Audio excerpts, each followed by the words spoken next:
Hi there, I'm Sean Willott, and today we're taking a look at what is possibly the greatest Mitsubishi ever built. This is the new generation Outlander, and it's fantastic.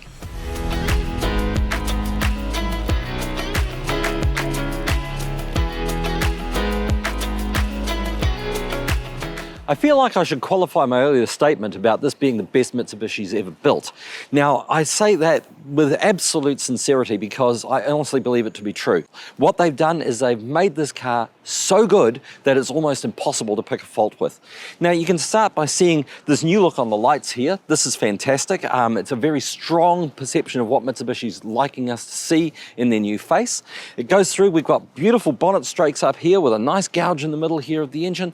Looks fantastic. And it looks really, really sharp from inside. We've got nice, big, strong, purposeful wheels here, and that goes all the way back to the sides. The thing that really caught my eye, though, was these integrated roof rails. These are fantastic. They can look so, what's the word I'm looking for? Nasty if you do it wrong, but Mitsubishi's done it absolutely perfectly. Now, I'll ask you a question. What is it about art that keeps people interested? Well, basically, it's the fact that you can see something once, walk away from it, come back to it 15 minutes later, and you see something completely new and different. And that's exactly what you get with the new Mitsubishi Outlander. It's a collection of flowing lines that, when bonded together, actually form a cohesive package that is an absolutely superb example of automotive art.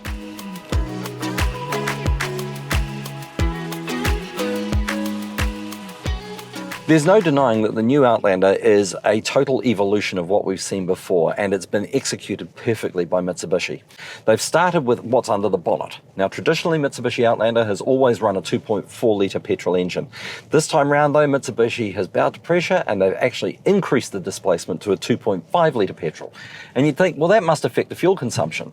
It would do, except for the fact that Mitsubishi has also built in an 8-speed CVT automatic transmission, and the combination of those two balance each other out perfectly. And we're talking about fuel efficiency. Well, Mitsubishi claims 7.7 litres per 100. I'm telling you right now that I can get 5.8, 6.2 litres per 100. In terms of power and newton meters of torque, etc., we're talking about 135 kilowatts of power and 245 newton meters of torque. That basically equates to 174, give or take, grams of CO2 emitted per kilometre, and that's damn good for a 7-seater SUV. So who have Mitsubishi aimed at for the Outlander? What's the target market? Well, I guess realistically, if you've got a 7-seater, you're going to be talking to families, and you're going to be talking to families who want to get out and about and explore the great outdoors.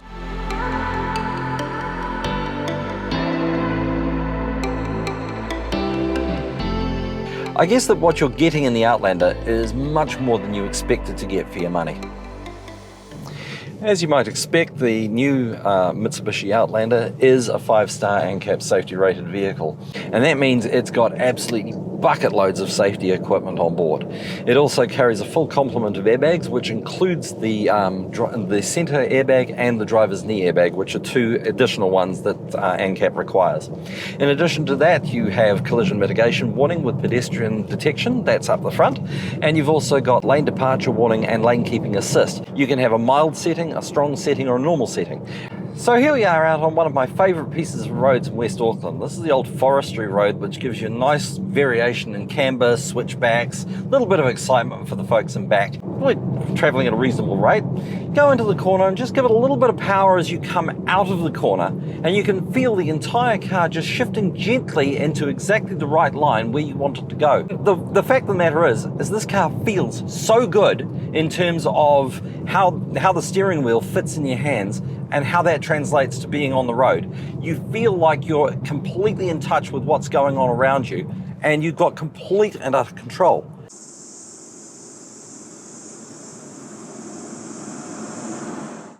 This is not a four-wheel drive vehicle, remember, that's for the VRX. But what we do have is the drive selector mode, which allows me to electronically engage the equivalent of traction stability on any given road surface. We're now approaching gravel, so I'm just going to use the selector down here to switch us from our normal mode, which is what I've been driving in, bypass the tarmac, and go straight to gravel. And away we go.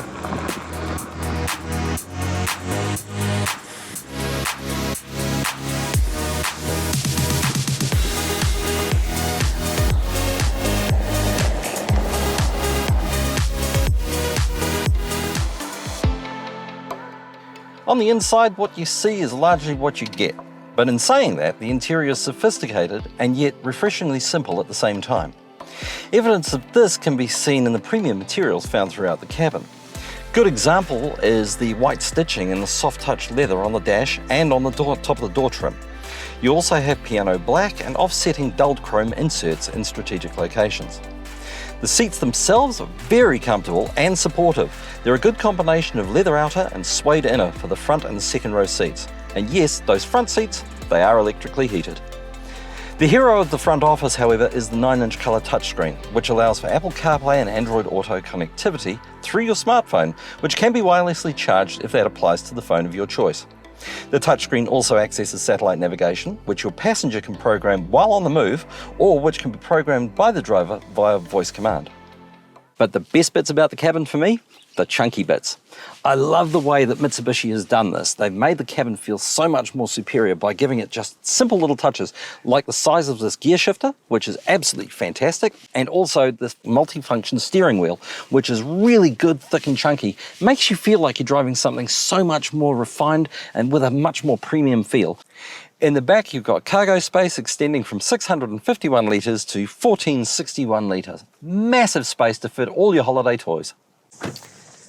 So there you have it, the new generation Mitsubishi Outlander in the XLS specification. Now, I did want to stress the point, and I hope I made it perfectly clear, this XLS is not the top spec VRX model, but it is by no manner of means a compromise.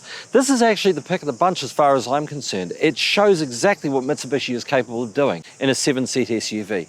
It's got power, it's got torque, it's got cargo capability, and we've got a 10-year Powertrain warranty, which is about as good a deal as you can get for the peace of mind motoring into the future. It's a job well done, Mitsubishi. You should be proud.